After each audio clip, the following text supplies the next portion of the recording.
Günün ikinci karşılaşmasında Mrovas Terminal ve Azerrail komandalarının dueli baş tutub. İlk setdə nominal meydan sahibləri 25-22 üstün olublar.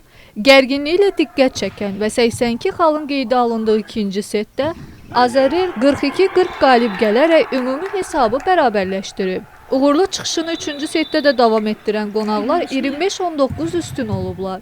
Lakin 4-cü hissədə toparlanan Mrovas Terminal 25-20 üstün olaraq qarşılaşmanın taleyini qızıl setə daşıyıb. Burada da Azerraildən üstün olan Mrovas Terminal seti 15-10, görüşü isə 3-2 qələbə ilə başa vurub. Digər görüşdə Neftçi Ordu klubunu 3-0 hesabı ilə məğlubiyyətə uğradıb.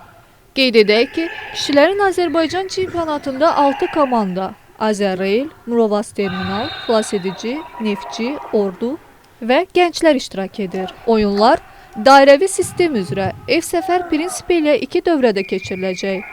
2 dövrənin yekununda turnir cədvəlində ilk 4 pillədə qərarlaşacaq komandalar play-off mərhələsinə vəsqə qazanacaqlar.